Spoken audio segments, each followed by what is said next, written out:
Chers collègues, mesdames, messieurs,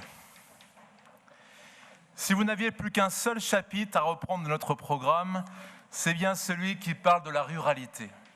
Tant il est évident qu'il faut agir de toute urgence pour nos campagnes et ces villages oubliés, fracassés par une mondialisation débridée qui les a peu à peu relégués au second plan. Ce qui m'a toujours frappé en traversant ces petits villages du Cantal, de la Haute-Loire, de la Drôme, de l'Ardèche et d'ailleurs, c'était leur silence, c'était leur trop grand calme. Il y règne parfois, évidemment, un silence de mort dans un paysage de désolation, pareil à un décor factice d'un vieux film italien. Ces villages sont comme figés, comme vitrifiés. Seuls les quelques habitants les plus âgés semblent attendre le retour d'un monde passé à jamais révolu. Vous l'avez compris, mais qui ne l'a pas compris aujourd'hui ? Il faut aider directement le monde rural en danger, car il est notre patrimoine, car il est notre richesse, il est notre avenir aussi. Il doit renaître rapidement et se montrer à l'inverse de ce qu'il est aujourd'hui. Désert médical, désert social, friche économique et culturelle. La région, cette immense collectivité froide, technocratique, ne peut plus faire autrement que de se tourner vers ces villages couchés au pied de leur église, comme le confiait Charles Péguy, et qui méritent effectivement toute notre attention. Vous avez ciblé dans ce dispositif les communes de moins de 2000 habitants. Il faut rappeler ici que la taille moyenne d'une commune de notre région est inférieure à 2000 habitants et que les villages de moins de 500 habitants comptent pour la moitié du nombre total. À titre d'exemple, 30% des habitants du Cantal, cher à notre ami Gilles Lacroix, habitent un village de moins de 500 habitants. Il y a urgence, Monsieur le Président, nos villages ne sont pas des musées, où ils sont des chefs-d'œuvre en péril, certes, mais ce sont des territoires. Plus que des territoires, ce sont des terroirs enracinés.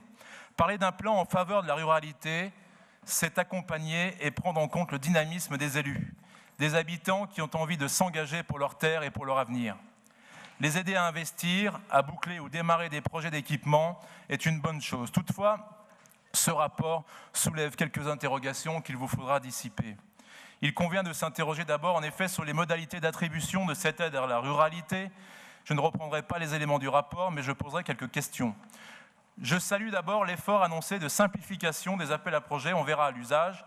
Il sera en effet inconcevable de demander aux petites communes du temps, de l'ingénierie qu'elles n'ont pas toujours.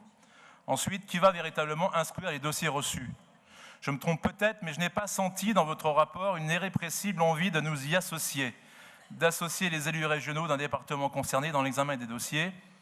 Il serait normal que ceux-ci soient réunis dans une sorte de comité de sélection composé de tous les groupes politiques de cette assemblée.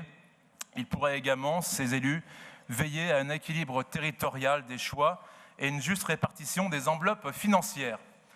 Vos premières décisions, Monsieur le Président, en matière d'aide directe, il y a quelques semaines, nous ont laissé, il est vrai, le goût amer du clientélisme déguisé. Il serait, Monsieur le Président, dommageable de galvauder un si bel élan régional de générosité. En conclusion, ce rapport va dans le bon sens, nous le voterons évidemment. Dans cette Assemblée, on a trop souvent privilégié la ville à la campagne. Les politiques de la ville et les plans de renouvellement urbain ont été coûteux, ont été pléthoriques. Il en faut. Mais ceux-ci doivent avoir leur corollaire rural, même si ce plan ne me paraît pas suffisamment ambitieux au regard du retard de développement dans les campagnes et devra monter en puissance pour mieux encourager les nombreuses dynamiques de développement territorial. Et pour terminer, puisqu'il me reste quelques instants, je ne résiste pas à l'envie de vous citer et de parler de mon maître, de notre maître à tous, Gustave Thibon, philosophe paysan, à qui la région s'honorerait de rendre hommage un jour. Je l'avais dit pendant la campagne, il serait temps que ce soit fait. Ce vigneron est pris de sa terre natale, sa terre d'Ardèche, de Saint-Marcel d'Ardèche, contemplant au soleil couchant la beauté du Vivarais. Ou bien alors, parlons du commandant de Noix de Saint-Marc, qui du haut de son village, de la Garde à Desmars, saluait en silence la beauté charnelle de sa Drôme provençale. Je vous remercie. Bravo. Merci. Monsieur Solignac, vous avez la parole.